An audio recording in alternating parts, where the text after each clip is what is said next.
Brincadeiras. Regozijai-vos sempre no Senhor, outra vez vos digo, regozijai-vos. Filipenses 4:4. Como um louco que lança de si faíscas, flechas e mortandade, assim é um homem que engana o seu próximo, diz as Escrituras. Fiz isso por brincadeira, Provérbios 26:18-19. Não faça brincadeira que mexam com o caráter ou firam o brio. Exemplo, aquele jovem fraco, aquela irmã faladeira, aquele irmão embrulhão. Não use palavras ou termos preconceituosos. Exemplo, aquele irmão de cor, a irmã Maria gorda, o irmão Manuel careca, aquele irmão franzino.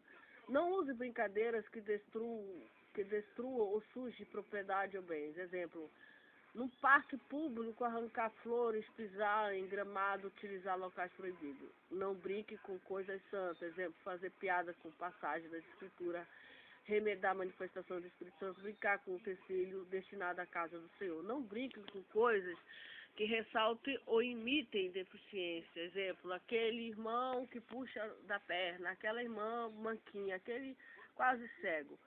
Casamento. Procure não esquecer convidado. Faça a lista com bastante critério. Se os convites forem insuficientes, a quantidade de convidados, procure uma forma de não magoar nenhuma pessoa, de forma que ninguém sinta-se discriminado ou menosprezado.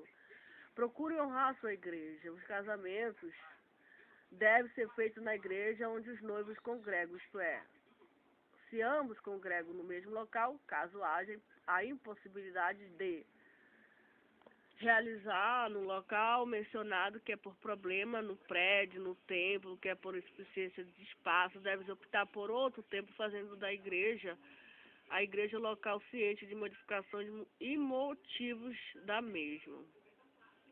Procure honrar o pastor. O ministro que deve realizar a cerimônia deve ser o pastor local. Caso haja uma preferência por o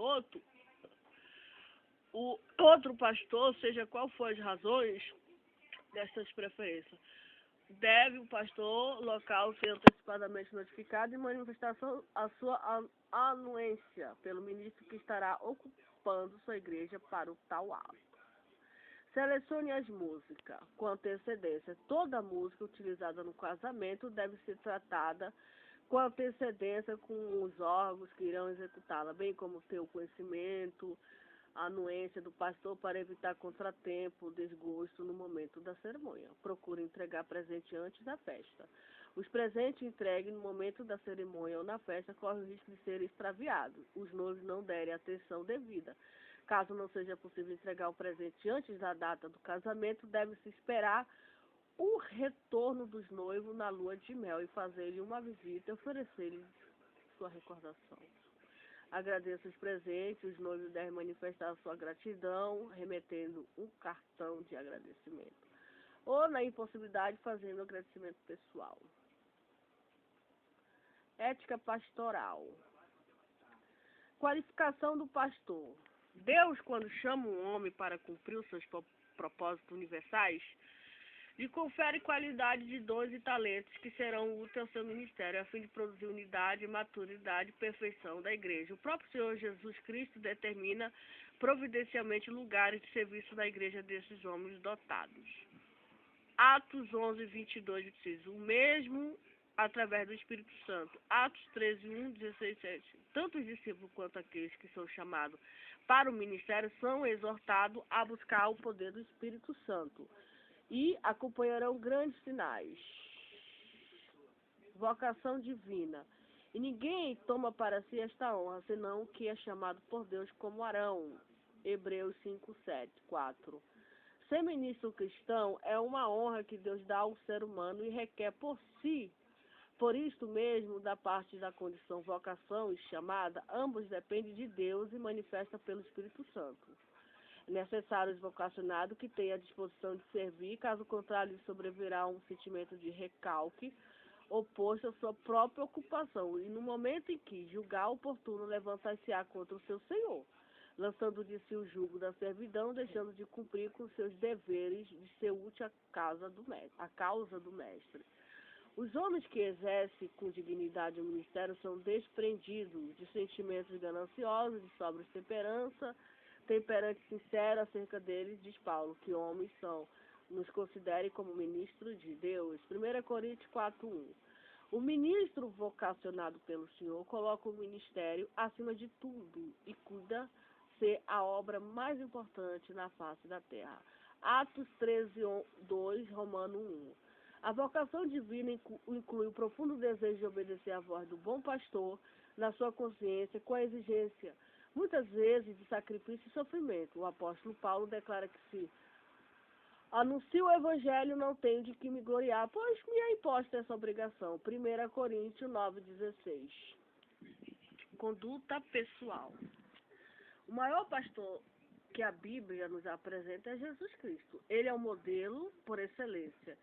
E ele deve e dele que devemos tirar a característica para o perfeito desempenho ministerial. Característica do pastor: tem cuidado de si mesmo, da doutrina, 1 Timóteo 4:16, porque assim fazendo salvará tanto a ti mesmo quanto as que te ouvem. Se negligenciarmos este princípio, sofreremos as terríveis consequências, pois a lei da semeadura é inexorável. Paulo é explícito em sua exortação. Se alguém ensina alguma outra doutrina e não se conforma com as suas palavras de nosso Senhor Jesus Cristo, e com a doutrina que é segundo a piedade, é soberbo e nada sabe, mas delira acerca de questões de contenda de palavras, das quais nasce inveja, porfia, blasfêmias, ruins, suspeitas, contendas de homens corruptos, entendimentos privados da verdade, cuidando que a piedade seja causa de ganho, aparta-te dos tais. Ser irrepreensível, vigilante, sóbrio, honesto, hospitaleiro, apto para ensinar, não cobiçoso de torpe ganância, não avarento. Obediente, humilde, sábio como Epafrodito, companheiro de Paulo, homem com 3 qualidades essenciais para o bom ministério, para o bom ministro: fraternidade, espírito de cooperação e de companheirismo, que governa bem a sua própria casa e tem os seus filhos em sujeição com toda a modéstia. Que tenha bom testemunho dos que estão de fora. Onésimo era um irmão fiel. Epáfra, grande cooperador de Paulo, de quem diz: sauda-os Epáfra, que é dos vossos, pois eu lhe dou testemunho de que tem grande zelo por vós e pelos que estão em Laodiceia e pelos que estão em Hierápolis. Tem uma grande capacidade de perdoar. O pastor conhece as fraquezas de suas ovelhas e sabe perdoá-las todas. O perdão não se mede e nem é barato. Custa caro. Custa um preço muito caro. Custou uma crucificação ao Senhor nosso Deus. Pertence a misericórdia ou perdão, pois nos rebelamos contra ele. Daniel 9:9. Há 2 tipos de perdão: o vertical e o horizontal. O vertical está lá no Lucas 18, e o 10 e o 12. E o horizontal está em Mateus 5, 44, 48, 18, 15, 1 João 4, 20. Tem uma grande capacidade de autodomínio no exercício do seu ministério. Deve o pastor dominar-se a si mesmo, a si próprio, para merecer grande confiança e ilimitado respeito na comunidade. Todos podem se apressar em falar, menos o pastor. Sabe perguntar, sabe identificar o centro de uma questão, sabe julgar com discernimento. Tem uma grande capacidade de formar obreiro. O evangelista funda a igreja. É o meu caso, né? Eu vou fundar a igreja. O mestre edifica a vida através do ensino. É o caso do meu marido. O pastor forma obreiro. Não apenas isto, mas também isto. Jesus preparou 12, depois preparou mais 70, depois continuou preparando. Tarefa do pastor. Não descuidemos. O pastor deve preparar os seus auxiliares, os seus cooperadores, o seu substituto. O pastor deve olhar para o jovem com amor e visão espiritual. Atos 16:3. Ter capacidade para dirigir sabiamente a igreja. 1 Coríntios 14:40. Com equilíbrio, graça e sabedoria, exercer o dom recebido de Deus e desenvolvê-lo. Romanos 12:6-8. Recursos do pastor. Em avança a idade, Paulo escreve a Timóteo: persiste em ler, pastor. Persiste em exortar, pastor. Persiste em ensinar, pastor. Persiste em ler. A expressão correspondente a persistir no original grego pode também ser traduzida por preocupa-te, aplica-te, dedica-te. A Bíblia é o grande recurso do pastor. Ela não somente deve estar na sua mão, como também em seu coração. Deve ter diligência ao estudá-la, trazendo à memória as coisas estudadas como para gozar de novo a sua doçura, pois isso enriquece a compreensão das lições. Secundariamente, os livros que versam sobre a Bíblia ajudarão o pastor a se fundamentar ainda mais em seus próprios conhecimentos de doutrina cristã e, através da comparação com outros sistemas doutrinários, defender o rebanho das falsas seitas e convencer os contradizentes. Persistir e exortar. O verbo exortar na língua grega deriva-se do substantivo paralecto, que é o título atribuído por Jesus ao Espírito Santo. Significa principalmente consolador. Talvez nesse sentido pareça estranho aquele que considera a exortação como compreensão ou correção com palavras duras. Todavia, nada mais é do que persuadir com a verdade, avisar quanto ao perigo iminente, admoestar com a sã doutrina. Aplica-te ao ensino. Como se pode ensinar sem que haja aprendido? João 14:26. O ensino da doutrina é uma das responsabilidades mais importantes do pastor, pois ela é o alimento de que se nutre as ovelhas. Salmo 23:2-5. Para enfrentar os desafios modernos, o pastor precisa continuar voltado para o estudo profundo das Escrituras Sagradas. Possui uma cultura adequada para entender com simpatia a mentalidade do povo e apresentar os ensinos bíblicos, ensinos da Bíblia como orientação segura da vida. O pastor e a sua vida particular, a vida espiritual. Em sua vida, o pastor precisa conservar e santificado para o desempenho do seu papel aqui no mundo. Analisemos duas partes importantes de sua vida. Santidade. Deus é santo. Quando Deus relacionava Moisés a animais puros e imundos, asseverou-lhe, porque eu sou o Senhor vosso Deus, portanto vos santifiquei e sereis santos, porque eu sou santo. Na visão de João no Apocalipse, os 4 animais tinham cada um de si, cada um de pé, sim, 6 asas ao redor, dentro estavam cheios de olhos e não descansavam de dia nem de noite, dizendo: Santo, Santo, Santo é o Senhor Deus Todo-Poderoso, que era o que há de vir. Essa é a declaração incessante do céu a Deus, o nosso Deus. E por que ele é santo? Exige de seus seguidores santidade, como diz o apóstolo Pedro: mas como é santo aquele que vos chamou, sede vós também santo em toda a vossa maneira de viver. Somos templo do Espírito Santo. O vocábulo grego por detrás dessa tradução é naos, recinto sagrado, lugar santíssimo, em contraste com o meio. O restante do templo, em seus diversos compartimentos, entretanto, essas duas palavras no original grego podiam ser usadas como sinônimos, por semelhante modo, o crente é o lugar santíssimo onde habita o Espírito Santo de Deus.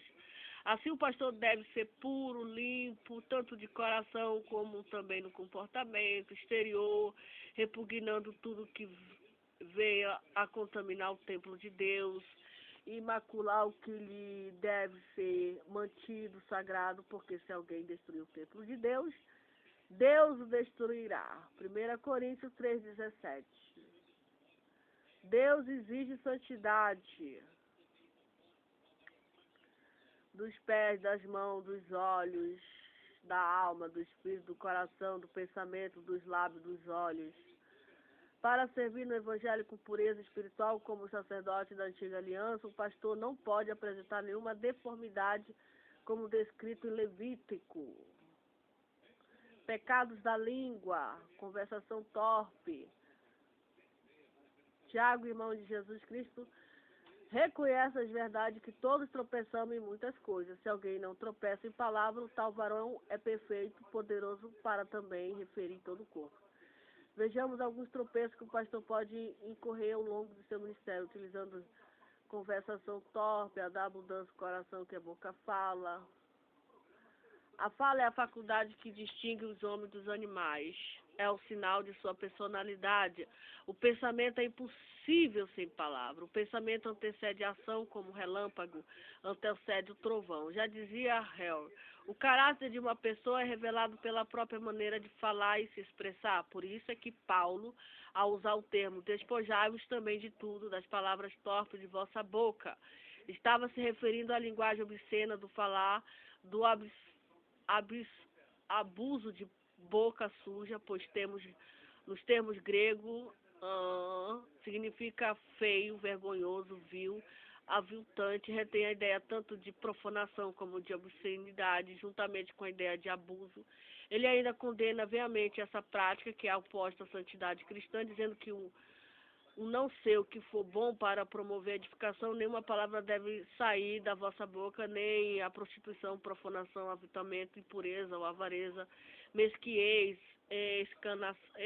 esganação, nem torpeza, procedimento ignóbil, impudicência, nem parvoíce, tolice, nem chocarrice, gracejo, atrevido, mas antes ações de graças. Efésios 4:29 e 5:34. Isso quer dizer o quê?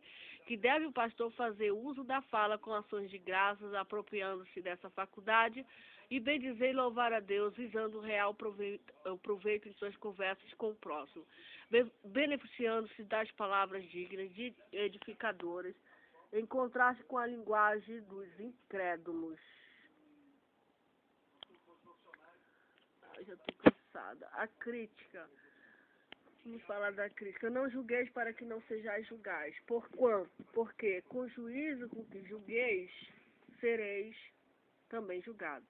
E com a medida com que tiverdes medido, vos hão de medir. A vós. Mateus 7:1-2. Existe a crítica construtiva e a crítica destrutiva, que esboçam grandes diferenças entre si. Pastores há que usam a vara para ajudar a ovelha, sem machucá-la, sendo isto prova de cuidado, assim como o pai que com amor critica seu filho, sem que essa sua afeição por ele. Outros, porém, são tão críticos que deixam marcas profundas de desgosto em suas ovelhas, e os pais e seus filhos matando a afeição que sentem. Quando o ministro deixa o espírito de crítica apossar-se dele, é porque se oculta em seu interior podridão dos ossos, proverbialmente traduzida por inveja. Provérbios 14:30. A cólera é o meu pecado. A ira, o ódio. Eu não tenho ódio de ninguém, mas eu sou muito irada. Qualquer coisa eu fico irada. Eu sou muito só Jesus na minha vida. Fico nervosa, qualquer coisinha eu já fico irada. Quando Paulo diz irai-os e não pequeis, Efésios 4:26, não está autorizando que nós não iremos, e também não quis dizer que se irarmos de modo algum cometeremos pecado, contudo que abafemos nossa ira antes de cair de noite. A Bíblia está cheia de advertência contra a ira. Muitos pastores têm atribuído o seu mau gênio aos nervos, transformando com isso uma falta grave em simples enfermidade. Irreverência e profanação. Profanação é tudo aquilo que vem desvirtuar as coisas de Deus.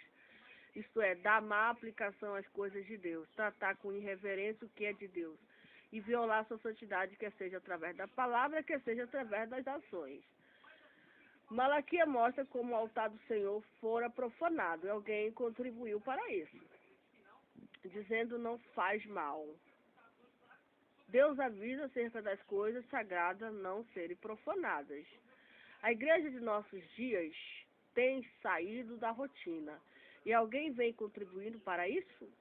São os responsáveis pelo sono do comodismo e da indolência, negligência, apatia a certas músicas e modas em todos os sentidos. Vem entrando nas igrejas com a anuência de líderes que já se perderam a autoridade de Deus para impedir tais abusos. Entre o povo de Deus, continuam usando a frase, não faz mal. Leviandade. O leviano procede sem seriedade, irrefletidamente, precipitação e com imprudência. Paulo traduz nas palavras de Efésios 5:4 a conversação top, chocorrice, palavras vãs como leviandade. O gracejo, o chacorrice sempre são inconvenientes, pois consistem numa troça à custa do outro. Nada disso constrói, mas avilta, o desabona o leviano que deve repudiar esse procedimento em todas as circunstâncias. Tem a mentira, tem a murmuração, que é o meu pecado. Mentira eu não minto muito não, eu não minto. Mas a ira, a murmuração, etc., o dinheiro, o dinheiro aqui, o dinheiro eu não sou muito apegada em dinheiro não.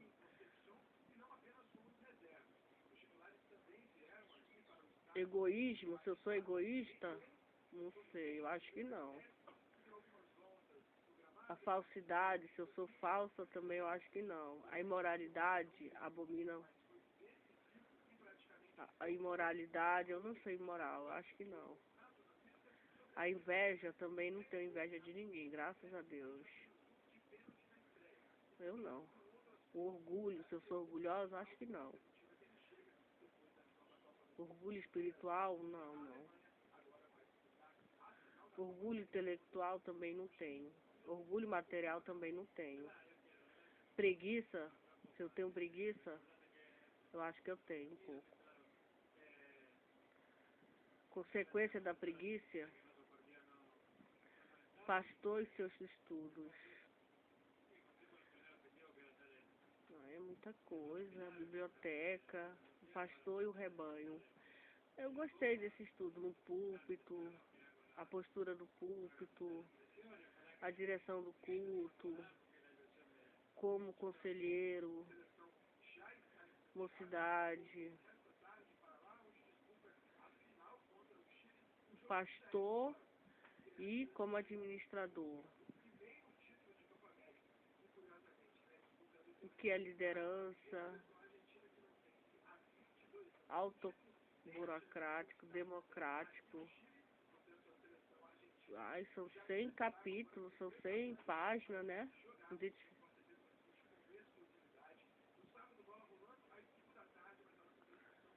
São 197 páginas.